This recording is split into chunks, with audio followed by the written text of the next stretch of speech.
Hey guys, it's Tim, and this is Wrestling Unlimited. So this morning we learned of a settlement agreed upon between Vince McMahon and the SEC for him to pay a $400,000 fine and $1.33 million back to WWE based off of the hush money he was paying and not reporting it as far as to the board of directors and so forth. With that, of course, Janel Grant's attorneys had to respond to this, and they released the following statement, stating, quote, "Statement from Ann Callis, attorney for Janel Grant. On confirmation from the SEC that Vince McMahon violated the law.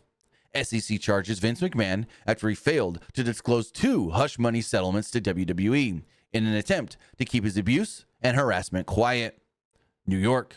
Today, the SEC found that on 2 separate occasions, Vince McMahon violated the law when he pushed hush money settlements in an attempt to keep allegations of abuse against him quiet. Ann Callis, attorney for Janel Grant, the former WWE employee and sexual assault and human trafficking survivor, released the following statement. Quote, during his time leading WWE, Vince McMahon acted if rules did not apply to him. And now we have confirmation that he repeatedly broke the law to cover up his horrifying behavior, including human trafficking. The SEC's charges prove that the NDA Vince McMahon coerced Miss Grant into signing violates the law, and therefore her case must be held in court. While prosecutors for the Southern District of New York continue their criminal investigation, we look forward to bringing forward new evidence in our civil case about the sexual exploitation Miss Grant endured at WWE by Vince McMahon and John Laurinaitis."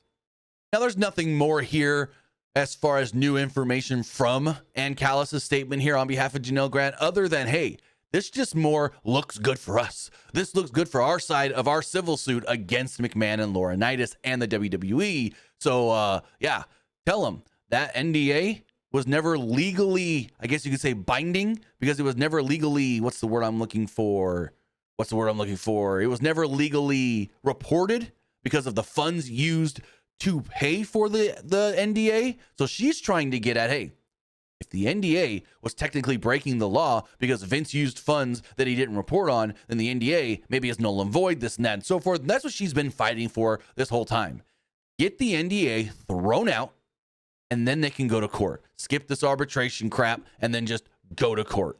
Talk everything out there and see where it all does go for Vince McMahon, John Laurinaitis, the WWE, and the victim, Janel Grant. So with that, if we do hear anything further on this ever-long process of Janel Grant suing Vince, John, and the WWE, we'll have it for you right here. Wrestling Unlimited.